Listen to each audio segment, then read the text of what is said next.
everyone. Today we will talk about Ben Jonson. इसके बारे में थोड़ा सा बैकग्राउंड देख लेते हैं. His father was a minister, his stepfather a bricklayer. कई बार एग्जाम में क्वेश्चन पूछा जाता है, who among the following writers was the son of a bricklayer? तो he was Ben Jonson. William Camden introduced him to classics. जो classical writers हैं उनसे introduction Ben Jonson का किसने करवाया था? विलियम कैमडन ने. Became bricklayer, soldier and actor in Admiral's mains company. सबसे पहले ब्रिकलेयर का काम किया, फिर सोल्जर का, और फिर एडमायरल मेंस कंपनी में as an actor.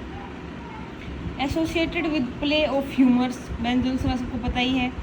First success with company Lord Chamberlain's man. Starting में काम करना स्टार्ट किया था एडमायरल मेंस कंपनी में उनके साथ, लेकिन जो इनको सक्सेस मिली लिटरेरी कैरियर में वो मिली लॉर्ड चैम्बरलेन्स मैन कंपनी के साथ. imprisoned for murder of Gabriel Spencer and later put out because of reading Latin psalms means he is clergy. इन्होंने मर्डर कर दिया था गैब्रियल स्पेंसर नाम के किसी पर्सन का, तो इनको प्रिजन में डाल दिया. लेकिन वहाँ पे साल्म्स क्या होता है, बाइबल के जो रिलीजियस वो होते हैं ना, साल्म्स जिसको बोलते हैं लेसन वगैरह उस टाइप का, वो रीड करते थे. ये इनको क्लर्जी मानना स्टार्ट कर दिया था प्रिजन में, इसलिए इनको वहाँ से छोड़ दिया था. First poet laureate of England, not officially. अब कंफ्यूजिंग होता है, क्वेश्चन आता है कि who was the first poet laureate, लेकिन ना वहाँ पे नाम आता है जॉन ड्राइडन का. फर्स्ट पोएट लॉरेट जो थे इंग्लैंड के वो जॉन ड्राइडन ही थे, वो ऑफिशियल पोएट लॉरेट थे. बेन जॉनसन पोएट लॉरेट बने थे पहले, लेकिन ऑफिशियल नहीं थे. इनको क्या था, इनका जो पेट्रोनेज था वो मिला था, रॉयल पेट्रोनेज. इनको एनुअली पेंशन मिलती थी, लेकिन ऑफिशियली जो दर्जा था वो जॉन ड्राइडन को था. मास्क, इनके वर्क के बारे में बात करते हैं. मास्क क्या होता है? Dramatic entertainment for royal members of court. जो कोर्ट के रॉयल मेंबर्स हैं उनके लिए होता है. इनिगो जोन्स, जो इनिगो जोन्स था इनके साथ मिलकर बेन जॉनसन जो मास्क में काम करते थे. और ये जो मास्क थे ना, ये प्रेजेंट करने बहुत महंगे होते थे. कॉस्टली कॉस्ट्यूम्स, अटायर, सेटिंग सब कुछ कॉस्टली होता था. English architect and designer, 2 stage masque. Inigo Jones architect थे. Invented anti masque which preceded masque. Masque इन्होंने जो क्या है, बेन जॉनसन ने इन्होंने एंटी मास्क का भी इन्वेंशन किया था. एंटी मास्क मतलब कि मास्क से अपोजिट हो जाएगा. जैसे मास्क में सब कुछ कॉस्टली होता है, ये एक्सपेंसिव होता है. एंटी मास्क इसका अपोजिट, कॉमन पीपल के लिए भी, लेस एक्सपेंसिव भी. Emphasize on dramatic unity. Ben Jonson mainly जाने जाते हैं their emphasis on dramatic unities, unity of time, place, action. और एक ग्रेट फॉलोवर थे ऑफ ग्रीक्स, जो एंशिएंट क्लासिक्स थे. फार्सिकल कैरेक्टर्स थे, ह्यूमर का यूज़ करते हैं. अब जो जिन राइटर्स ने बेन जॉनसन को फॉलो किया उनको बोला गया सन्स ऑफ बेन या ट्राइब ऑफ बेन. अब कौन कौन से राइटर थे वो? कारू, शिरले, हैरिक, सकलिंग. ये 5 राइटर के नाम साथ में लिए जाते हैं, हैरिक, कारू, सकलिंग, लवलेस, शिरले. अब ये याद रखना, जो लवलेस है वो इसमें नहीं है, बाकी सारे इनके ट्राइब ऑफ बेन में आते हैं. सेटेराइज्ड बाय थॉमस डेकर इन हिस्ट्रोमैस्टिक्स. आपने सुना होगा वॉर ऑफ थिएटर चला था बेन जॉनसन के टाइम में. तो वो क्या था कि जो थॉमस डेकर जो राइटर थे उस टाइम पे, उन्होंने एक वर्क लिखा हिस्ट्रियोमैस्टिक्स. उसमें उन्होंने बेन जॉनसन को सेटराइज किया. तो बेन जॉनसन को बड़ा बुरा लगा. इन्होंने क्या किया, उसके जैसे करते हैं ना उसको जवाब देने के लिए, जैसे कि जॉन ड्राइडन ने डिफेंस ऑफ ड्रामेटिक पोएजी लिखा है, किसके लिए? स्टेफन गुसून के स्कूल ऑफ एब्यूज को रिप्लाई करने के लिए. ऐसे इनके साथ था. जब थॉमस डेकर ने हिस्ट्रियोमैस्टिक्स लिखा तो बेन जॉनसन ने इसको रिप्लाई दिया था बाद में अपने वर्क लिख के, वो आगे हम देखेंगे. इनका जो एपिथेप है, जो कवर के ऊपर जो लिखा होता है ना, वो क्या लिखा? ओ रेयर बेन जॉनसन. अब कोलरिज जो है डिस्क्राइब हिम साइकोलॉजिकली सुपरफिशियल.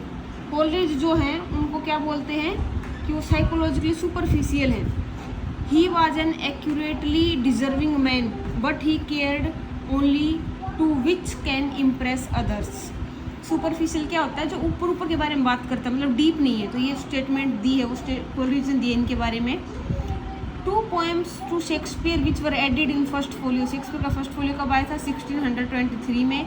उसमें बेन जॉनसन ने 2 पोएम्स जो ऐड की हैं, जो शेक्सपियर को डेडिकेटेड हैं. वो 2 पोएम्स कौन कौन सी हैं?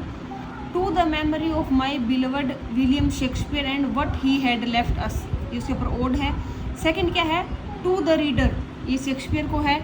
एक और पोएम है टिम्बर और द डिस्कवरी, ये शेक्सपियर को भी डेडिकेटेड है, लेकिन याद रखना ये फोलियो में नहीं है। अब इसको क्या बोला जाता है, जो बेन जॉनसन थे इनको बोला जाता है, इन्होंने बोला था शेक्सपियर को लेकर, he was not of an age but of all ages. जो शेक्सपियर थे वो एक एज से बिलोंग नहीं करते थे, वो सभी एज से बिलोंग करते थे। अब Margaret Cavendish saying that Johnson missed unity of action. वैसे तो बेन जॉनसन को ग्रेट फॉलोवर माना जाता है, किसका, ग्रीक्स का और यूनिटीज़ का, लेकिन जो एक पर्सन है मार्गरेट कैवेंडिश, उन्होंने बोला था कि इन्होंने यूनिटी ऑफ एक्शन को फॉलो नहीं किया। और जो शेक्सपियर है उनका पता है, उन्होंने यूनिटी ऑफ टाइम और प्लेस को कभी फॉलो नहीं किया, लेकिन उन्होंने फोकस किया बस इसके ऊपर, यूनिटी ऑफ एक्शन के ऊपर। जब भी एक यूनिटी की वजह से वो इतने फेमस थे। वॉर ऑफ थिएटर, अब जो थॉमस डेकर ने किया था हिस्ट्रियोमैस्टिक्स, वो क्या था वो देख लेते हैं। Name applied to controversy during early Jacobean period, उस टाइम पे स्टार्ट हुई। Dekker gave name Poetomachia to it, जो ये चला था इनका वॉर ऑफ थिएटर, इसको क्या नाम दिया डेकर ने, Poetomachia. In it one writer disrespects other writer and then later one in response writes another work and perform these satires on stage.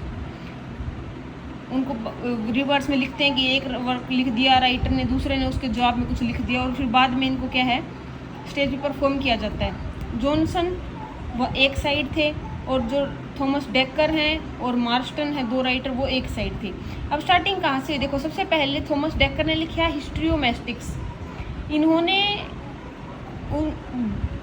Ben Jonson को सेटराइज किया, बेन जॉनसन को बड़ा बुरा लगा। बेन जॉनसन ने बोला कि चलो अब मैं रिस्पॉन्स करता हूँ, तो उन्होंने लिखा every man out of his humour.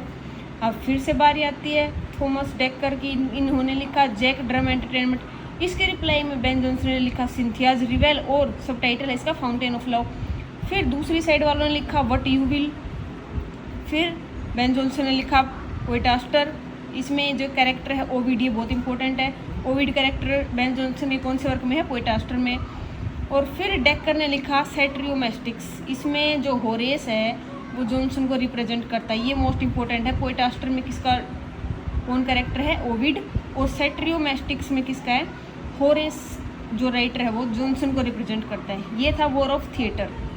अब बात आती है ईस्टवर्ड हो, वेस्टवर्ड हो, नॉर्थवर्ड हो, ये तीन वर्क है।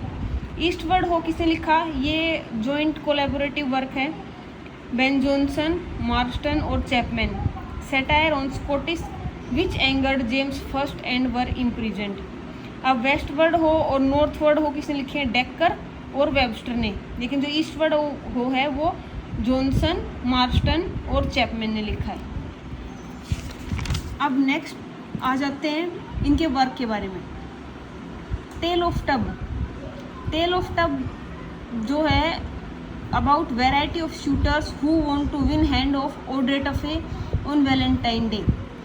ये जो क्लासिकल राइटर थे एरिस्टोफेन्स, प्लूटो, जो कॉमेडियंस थे, इनके जो उनसे इंस्पिरेशन लेके लिखा गया है। इसमें क्या था, फोकस किसके ऊपर था, जो इनिगो जोन्स था, जो मास्क में इसके साथ जो आर्किटेक्ट था, जो मास्क को रिप्रेजेंट करवाता था, सेटिंग करवाता था, इनिगो जोन्स, जिसके साथ मिलकर बेन जॉनसन ने काम स्टार्ट किया था, लेकिन बाद में इन दोनों की लड़ाई हो गई थी, अलग हो गए थे, तो उनको सेटराइज किया था टेल ऑफ टब में। नेक्स्ट है आइल ऑफ डॉग्स, किसने लिखा है, जॉनसन ने और नेस ने। अब ये वर्क लिखने के ऊपर इनके खिलाफ, दोनों के खिलाफ अरेस्ट वारंट आ गया था। क्यों, क्योंकि जो क्वीन एलिजाबेथ थी ना, उनके जो मिनिस्टर्स वगैरह थे जो उनको फॉलो करते थे, उनको बेन जॉनसन ने बोल दिया था क्वींस लैप डॉग, तो इनके खिलाफ तो फिर कंट्रोवर्सी स्टार्ट हो गई थी। अब देख लेते हैं स्प्रेस्ड आफ्टर ग्रेट कंट्रोवर्सी, बाद में इस वर्क को स्प्रेस कर दिया गया था। आइल ऑफ डॉग एक प्लेस का नाम है लंदन में, वेयर प्राइवी काउंसिल होता है, जो मिनिस्टर्स, पार्लियामेंट के जो मिनिस्टर्स वगैरह होते हैं, meets Placentina at bank of Thames. Queen kennelled her dog, queen जो थी एलिजाबेथ वहाँ पर अपने डॉग्स वगैरह को लेके जाती थी, या मिनिस्टर्स वगैरह जो उसके चमचे होते थे एक टाइप से।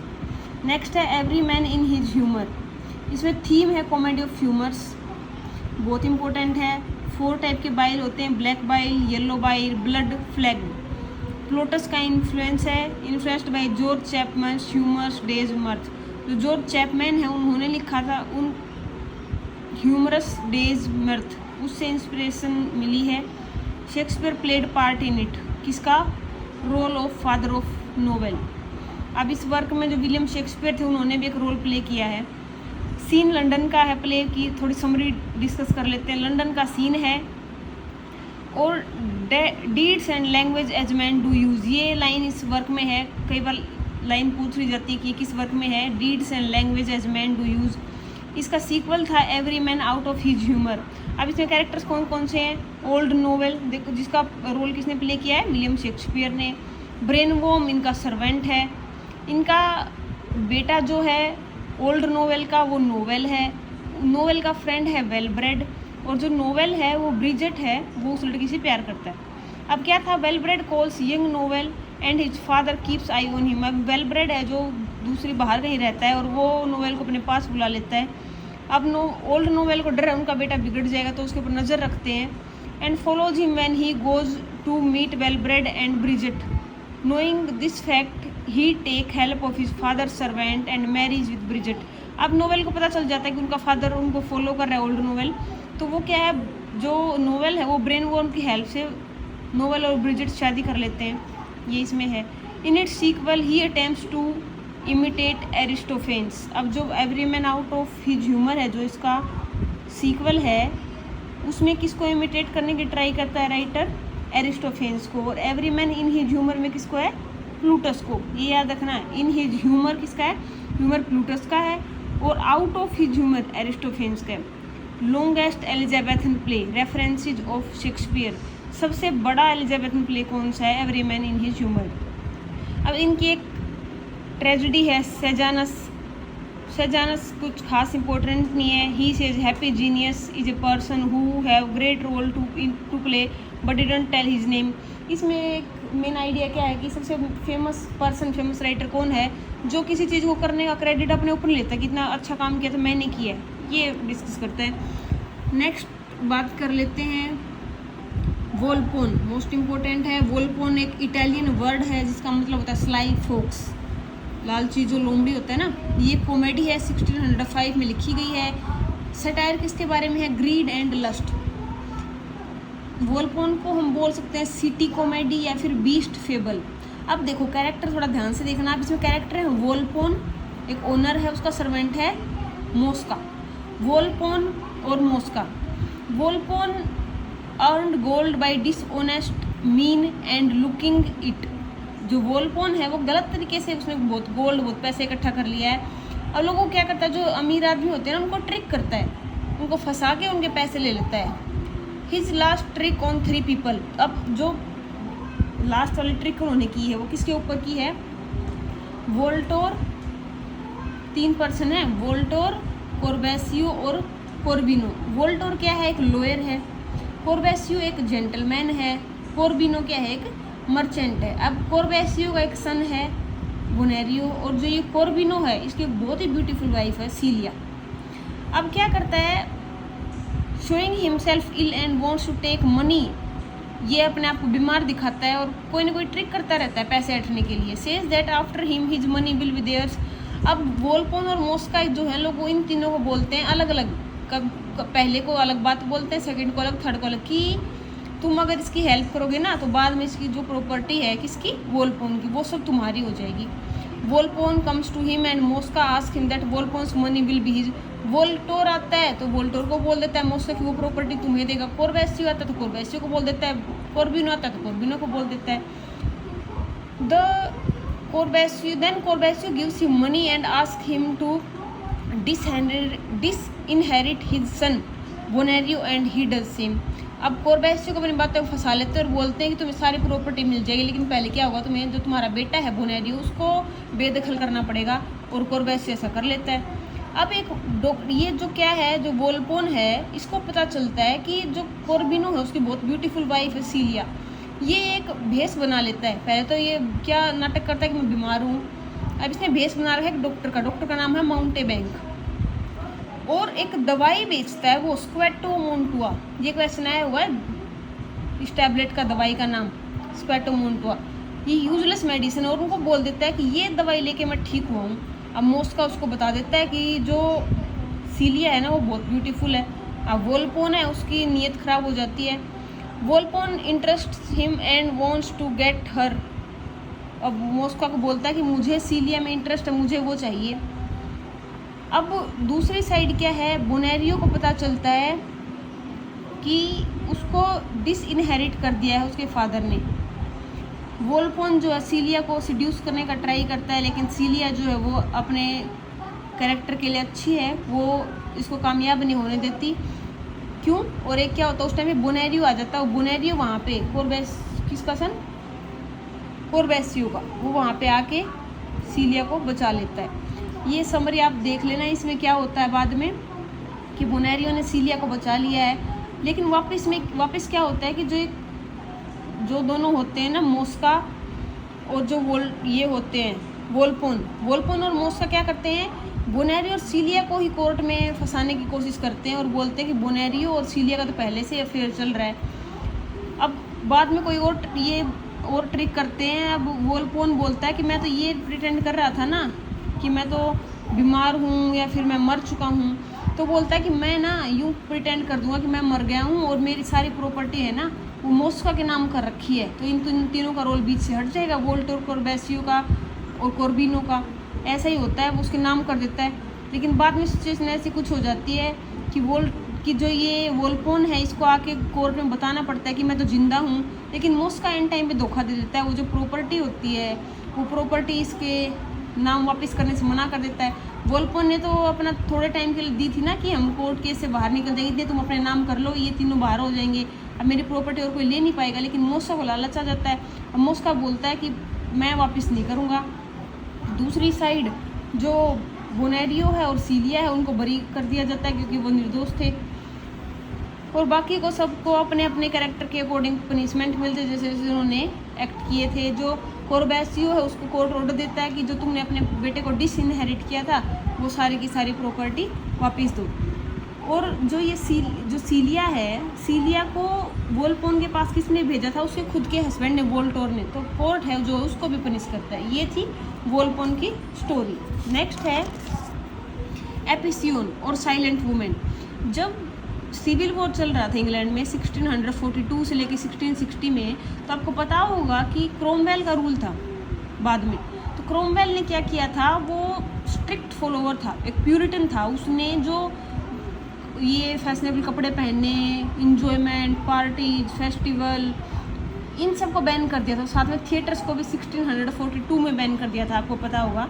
तो जब जो थिएटर 1660 के बाद रीओपन हुए, जो क्रोमवेल की डेथ हो गई और जो चार्ल्स सेकंड है वापस थ्रोन पे आए, तो क्या हुआ था, जो सबसे पहला प्ले रीओपनिंग के बाद जो वो परफॉर्म हुआ था वो क्या था, एपिसियोन और द साइलेंट वुमेन। अब ड्राइडन इसको बोलता है कि जो ये वर्क है एपिसियोन, इसमें क्या है, ये पैटर्न्स ऑफ परफेक्ट प्ले के जो पैटर्न है वो इस वर्क में है, ये उन्होंने बोला था। और जो सैमुअल पेप्सी है, जो डायरिस्ट थे जिन्होंने रेस्टोरेशन एज में डायरी लिखी है, वो भी इस वर्क के बारे में बात करी, इतना फेमस था ये। अब इसमें क्या होता है, मोरोज होता है एक कैरेक्टर, एक डोफिन होता है, एक एपिसियोन होती है ही बोलेंगे अभी तो, एक ट्रूविट होता है। अब क्या होता है, जो डोफिन होता है ना, उसका मोरोज है, उसका नीस होता है, suffers from noise phobia. Morose जो है वो नॉइज फोबिया सफ़र करता है, living in narrow street and no one could come. उसको आवाज़ बिल्कुल पसंद नहीं है, किसको, डोफिन को। और मोरोज उसका नेफ्यू है। अब मोरोज सोचता है कि क्यों ना मैं डोफिन की शादी करवा दूँ और फिर इसकी प्रॉपर्टी मेरे नाम हो जाएगी। तो उसके ऊपर ट्रिक करता है उसके अंकल की मनी को लेने के लिए। वैसे तो उसके अंकल ने उसको डिसइनहेरिट कर रखा है मोरोज को, कि उसको कुछ प्रॉपर्टी नहीं मिलेगी। तो क्या करता है वो मोरोज को पता है कि इसको साउंड पसंद नहीं है, तो वो बिल्कुल एक चुपचाप रहने वाली लड़की से शादी करवा देता है जिसका नाम होता है एपिसियोन। बिल्कुल शांत थी, शादी हो जाती है, इजीली रहते हैं। फिर थोड़े टाइम के बाद जब क्या होता है, सब कुछ बिल्कुल अपोजिट हो जाता है। जो एपिसियोन है, जो वुमेन थी, जो बिल्कुल चुपचाप थी, वो बिल्कुल तेज चिल्लाने लगती है, जोर जोर आवाज़ से, इतनी तेज बोल के उसको। और दूसरी साइड डोफिन को बिल्कुल पसंद नहीं है ये सब चीज़ें। तो क्या होता है, डोफिन बोलता है कि ठीक है, जो प्रॉपर्टी मैंने तुम्हें दी थी, जो मैंने प्रॉमिस किया था मेरी मैरिज के बाद, जो तुम्हें तुम्हारा हिस्सा मिल जाएगा, वापस दो। लेकिन अब इससे डोफिन मना कर देता है, वो बिल्कुल पागल होने को हो जाता है उसका अंकल। और बाद में पता चलता है कि जो एपिसियोन है जिसे शादी करवाई थी वो एक्चुअल में एक लड़की नहीं, वो एक लड़का है। तो ये इसकी कुछ स्टोरी है। अब है मास्क या फिर बोल सकते हैं लव रिस्टोर्ड, जिसको बजट मास्क बोला जाता है, क्योंकि इसका जो बिल है वो बस 100 पाउंड आया था। इनिगो जोन्स जो था वो थाउजेंड्स जो डॉलर्स थे वो बिल लेके आता था। इतना कॉस्टली होता था सब कुछ, डिज़ाइन, सेटिंग, सब कुछ। लेकिन जो मास्क था उसको बजट मास्क इसलिए बोला है क्योंकि कम पैसे लगे थे। प्लेजर रिकनसाइल्ड टू वर्च्यू, इसमें ये क्वेश्चन आया हुआ था। Debut of young Prince Charles, जो यंग प्रिंस चार्ल्स थे उन्होंने किस वर्क में डेब्यू किया था? Pleasure reconciled to virtue. अब जो टू सीलिया है इसकी तो एक ही लाइन याद करनी इनफ है, drink to me only with thine eyes. जो फर्स्ट लाइन है, इतनी ये रोमांटिक लाइन है, किस पोएम से ली गई है? बेन जॉनसन की टू सीलिया से। अब नेक्स्ट वर्क है बार्थोलोम्यू फेयर। ये भी एक सैटारिकल कॉमेडी है। क्या दिखाता है कि जो बार्थोलोम्यू फेयर है वो एक ऐसा फेयर है जहाँ पे हर कास्ट के, हर टाइप के, लो क्लास, हाई क्लास के पर्सन आते हैं। ये उसके बारे में बात करता है। आगे है मैग्नेटिक लेडी और humour reconciled, criticises several enemies including Inigo Jones. अब ये भी इसमें भी इसको सेटराइज करता है, जैसे कि पीछे एक वर्क और था टेल ऑफ टब, उसमें सेटराइज करता था। बिकॉज जो लोग हैं वो इनिगो जोन्स को ज़्यादा पसंद करते थे, इसलिए मैग्नेटिक लेडी में बेन जॉनसन को सेटराइज करता है। इसमें एक लेडी लॉर्ड स्टोन होती है जो एक वेल्दी लेडी है। एक प्लेसेंटिया स्टील होती है, यंग एंड अट्रैक्टिव, उसकी मैरिजेबल नीस होती है।